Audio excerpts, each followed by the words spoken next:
সাবেক সংসদ সদস্য বিএনপির কেন্দ্রীয় ভাইস চেয়ারম্যান আলহাজ গিয়াস উদ্দিন কাদের চৌধুরী বলেছেন, যদি কেউ ঘর তৈরিতে অন্যায়ভাবে বাধা সৃষ্টি করে, কেউ যদি চাঁদা দাবি করে, তাদের বেঁধে রেখে আমাকে খবর দিবেন।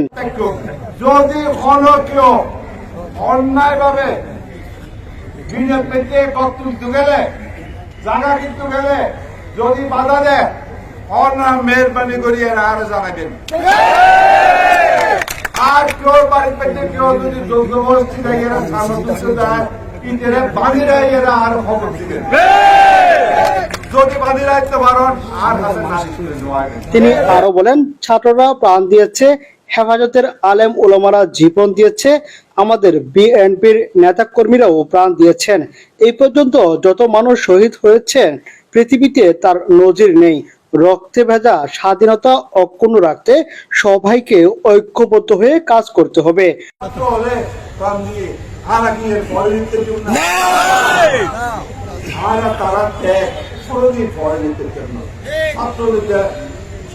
জীবন দিয়ে আরো বহুত হলো জীবন দিয়ে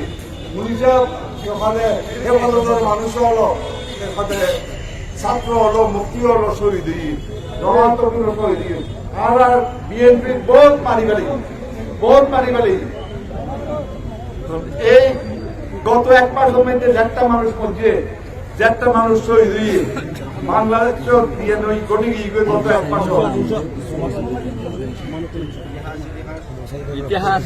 মাস একটা মানুষ শহীদ হয়ে এই নদীর এই পৃথিবীর অনাঘাত মধ্যে এই নদী পাইতেন না।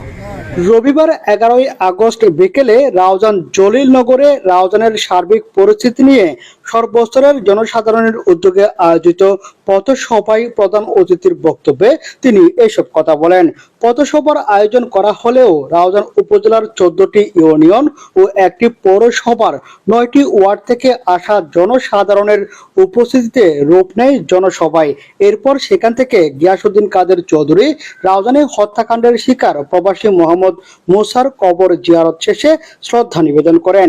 সেখান থেকে গহিরায় গিয়ে রাউজান পৌরসভার সাবেক মেয়র কাজী আব্দুল্লাহ আল হাসানের কবর জিয়ারত শেষে শ্রদ্ধা নিবেদন করেন গিয়াস উদ্দিন কাদের চৌধুরী সহ দলীয় নেতাকর্মীরা। এই সময় সাবেক মেয়রের পুত্র পৌরসভা বিএনপির যুগ্ম আহ্বায়ক কাজী আনিসুজ্জামান সোহেল সহ আরো অনেকে উপস্থিত ছিলেন।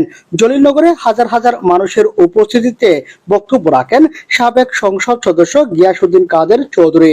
বক্তব্য রাখেন চট্টগ্রাম উত্তর জেলা বিএনপি নেতা বিশিষ্ট ব্যবসায়ী আলহাজ সরওয়ার আলমগীর, রাউজান থানা বিএনপির যুগ্ম আহ্বায়ক ফিরোজ আহমেদ মেম্বার, নুরুল হুদা চেয়ারম্যান, সাবেক সাধারণ সম্পাদক সৈয়দ মঞ্জুরুল হক, উত্তর জেলা যুবদলের সহ সভাপতি সাবের সুলতান কাজল, ইউসুফ তালুকদার, মাসুদ রানা, সুহেল চৌধুরী, রাউজান কলেজ ছাত্রদলের সাবেক সভাপতি রাসেল খানের সঞ্চালনায় উপস্থিত ছিলেন একরাম, তসলিম, ছোটন, আজম, শাহাদাত মির্জা, মোহাম্মদ আলী সুমন, নিজামুদ্দিন চৌধুরী সহ আর অনেকে। এদিকে বিএনপি নেতা সোহেল চৌধুরী তার বাবা মায়ের কবর জিয়ারত করেছেন।